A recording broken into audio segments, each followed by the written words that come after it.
Invincible के 3 season आ चुके हैं और ये चौथे सीज़न का पहला एपिसोड है और हम इसी की एक्सप्लेनेशन देखेंगे। इस एपिसोड की शुरुआत में हमको इनविंसिबल किसी से फाइट करता दिखता है, जिसमें इनविंसिबल भी बुरी हालत में और किससे फाइट कर रहा है ये हमको बताया नहीं जाता। और दूसरे शॉट में हम इनविंसिबल के भाई से मिलते हैं और वो बड़ा हो चुका है और समहाउ पता नहीं कैसे उसका कलर चेंज हो चुका है। इसी के साथ हमें इनविंसिबल के साथ बाकी सुपर हीरो भी किसी न किसी से फाइट या किसी न किसी की हेल्प करते हुए दिखते रहते हैं। अब यहाँ हम देखते हैं इनविंसिबल के पास किसी का फोन है, किसी उसकी हेल्प चाहिए, पर इनविंसिबल जाने चाहता है क्योंकि वो पूरे दिन काम करके थक चुका है।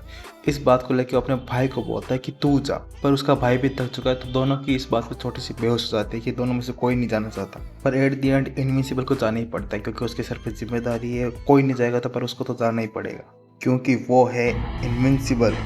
अब यहाँ से आगे हम देखते हैं गार्डियन की टीम दोबारा बन रही है। जो उनको छोड़ के चले गए थे उनको सीसर वापस अपनी टीम में लेना चाह रहा है। वो गार्डियन की टीम दोबारा बनाना चाह रहा है। अब यहाँ हम एक फाइट देखते हैं इनविंसिबल और एक डायनासोर के बीच में। ये डायनासोर और लिजार्ड का मिक्सचर लग रहा है, पर जो भी है इनके बीच में फाइट देखते हैं और यहाँ पर एक मेन चीज़ आती है। जैसे ही इन दोनों के बीच में फाइट खत्म होती है, ये लिजार्ड हार जाता है। तब भी ये लिजार्ड एक ह्यूमन फॉर्म में ट्रांसफॉर्म हो जाता है, जो ये कहता है कि वो खुद ये नहीं कर रहा, उसको कोई हावी है जो ये सब ये करवा रहा है।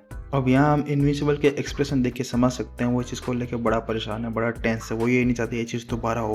वो उसको मारने की कोशिश करता है, पर कहीं ना कहीं उसका मन इसको मना कर रहा होता है मारने को। पर ये इन दोनों चीज़ों के बीच में बड़ा कंफ्यूज रहता है। तभी वहाँ पे गार्डियंस की टीम आ जाती है और वो ये सब इनविंसिबल करने से रोक देती है। अब यहाँ अगले शॉट में हम देखते हैं इनविंसिबल ईव के पेरेंट्स से मिलने गए, जहाँ इनविंसिबल और ईव के डैड की वजह से कुछ बातें होती है जो इनविंसिबल को परेशान कर देती है। यहाँ इनविंसिबल ईव के डैड की बात सुन के इस बात से परेशान हो जाता है कि यहाँ पर जितनी प्रॉब्लम्स हो रही है, जो भी प्रॉब्लम्स क्रिएट हो रही है, उसका रीज़न मैं तो नहीं कि मेरे वजह से ये सब कुछ तो नहीं हो रहा। अब हमें यहाँ के हल्का सा ग्लिम्स मिलता है कि ईव अपनी पावर्स खोती जा रही है, कि उसकी पावर्स में कुछ तो प्रॉब्लम आ चुकी है। अब यहाँ हम देखते हैं कि मार्स के ग्लेशियर अर्थ पे आ चुके हैं और धीरे धीरे वो लोगों को कब्जा कर रहे हैं, धीरे धीरे अपनी जनसंख्या बढ़ाते जा रहे हैं। उसी के साथ हमें एक प्रॉब्लम और देखने को मिलता है जो धरती पे आ चुकी है किसी दूसरे प्लेनेट से, और वो यहाँ की एनर्जी लेने आई। अब एक साथ धरती पे दो अलग अलग प्रॉब्लम्स आ चुकी है। अब यहाँ हम देखने को मिलता है इनविंसिबल की मदर और उनके बॉयफ्रेंड के बीच में रिश्ते काफ़ी अच्छे हो चुके हैं और दोनों साथ रहने लग गए। और उसी की दूसरी तरफ धरती पे ये जो मार्शियन क्रीचर्स है ये सब पे कब्जा करने लगे हैं, पूरे ग्रह पे कब्जा करना शुरू कर रहे हैं। अब उसी की दूसरी तरफ जो दूसरी प्लेनेट से आई हुई लेडी है वो यहाँ के पावर प्लांट में घुस चुकी है, वो भी न्यूक्लियर पावर प्लांट में। वो वहाँ की सारी एनर्जी चूसना चाहती है और ये लेडी अपना काम शुरू भी कर देती है। धीरे धीरे के पावर प्लांट की एफिशिएंसी फुल कर देती है और उसकी सारी एनर्जी चूसना शुरू कर देती है। उसी की दूसरी तरफ ओलिवियर अपना नया सूट बनवा चुका है जो बिल्कुल ओमनीमैन जैसा दिखता है, और यहीं पे इनविंसिबल की मदर को उसका सूट देख के अपना पास्ट याद आने लगता है। वो ओमनीमैन के साथ कैसे रहा कर रही थी, उसको कैसा सूट मिला था, ये सब उसको याद आने लगता है। इसी के दूसरी तरफ इनविंसिबल और ईव पावर प्लांट पहुंच जाते हैं, जहां ये लेडी धीरे धीरे करके पूरी कंट्री की एनर्जी खाना शुरू कर देती है। पर यहाँ इनविंसिबल ईव और इस लेडी के फाइट के बीच में हमें यह पता चलता है कि ईव की पावर में सच में कुछ प्रॉब्लम है, धीरे धीरे अपनी पावर लूज कर रही है या कुछ डिफेक्टिव हो गया, पर कुछ प्रॉब्लम है ईव की पावर्स में जो वो अपनी पावर को ढंग से यूज नहीं कर पा रही है। अब इसी की दूसरी तरफ मार्शियन क्रीचर ने धीरे धीरे करके स्टेट पे कब्जा करना शुरू कर दिया, जो बहुत ही तेजी से फैलता जा रहा है। और गार्डियंस एक प्लान बना रहे हैं क्योंकि कुछ गार्डियंस में कुछ ऐसे मेंबर्स हैं जो इससे पहले भी लड़ चुके हैं, तो उनके साथ मिलकर एक नया प्लान बना रहे। अब यहाँ पर उनकी टीम एक बड़ा सा शील्ड लगा देती है जिससे वो ज्यादा आगे ना बढ़ पाए और जितना टाइम तक ये इसके अंदर है वो उतने टाइम में गार्डियंस से फाइट करके इनको हरा पाए। वहीं दूसरी तरफ पावर प्लांट में इनविंसिबल और ईव उस दूसरे प्लेनेट से आई हुई लेडी को हरा देते हैं।